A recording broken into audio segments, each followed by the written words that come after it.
So government to kick off contractual dispute settlement scheme. So this comes under GS3 regulatory bodies. So the union government have launched a scheme, launched a settlement scheme for contractual disputes that dispute with happen between the vendor or suppliers, particularly with the government and its undertaking, and that should be set on October 31st, and the deadline was framed by the Government of India. So about contractual dispute settlement scheme, actually this scheme came according to the announcement made by the Union Finance Minister in 2023, that is made in the Union Budget 2023 and 24. The scheme is aimed to bring quick finalizing the certain contractual disputes, and the scheme will apply to all domestic contractual disputes where one of the parties, either the Government of India or an organization working under its control.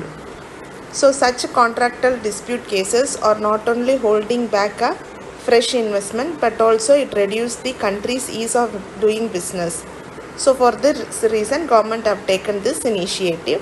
The scheme will apply to disputes where one of the parties, either the Government of India or an autonomous body or a PSPs or public sector financial institution or a central public sector enterprises.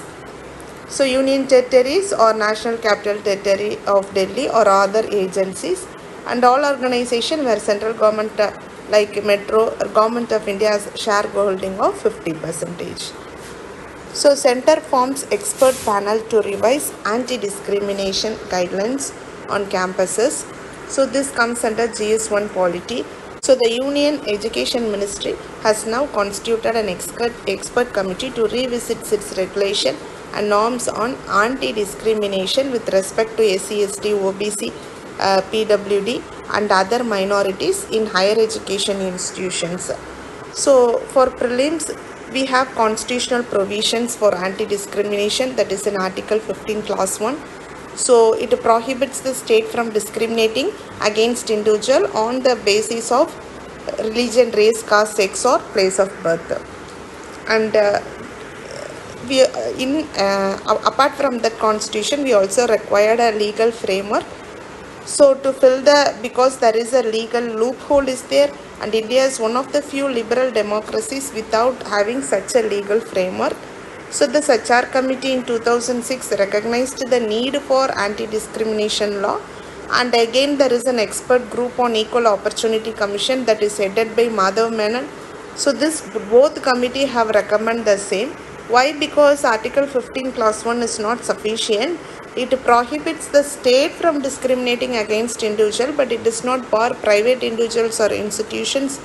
So for that reason, and it expressly list ethnicity, linguistic identity, nationality, marital status, sexual orientation, disability.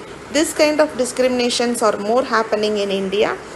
Similarly, next issue, sugar output to see a slight dip amid rising ethanol demand. This comes under GS3 environment. So Indian Sugar Mill Association shows that total production will be less compared to the last year. So sugar diversion for ethanol is the one of the reason. So ethanol is one of the principal biofuel which is naturally produced by the fermentation of sugar by yeast. And then ethanol blending program. See, our country is aiming to reduce the dependency on crude oil import, so that cutting carbon emission and boosting farmers' income. So the Government of India has advanced the target like 20% ethanol blending program in petrol to 2025 from 2030. So we have questions in 2020. According to India's national policy on biofuel, which of the following can be used as raw material? Okay, so cassava, wheat grains, and then rotten potatoes, sugar beet, etc. So thank you. If you have any queries, feel free to contact this number. Have a great day.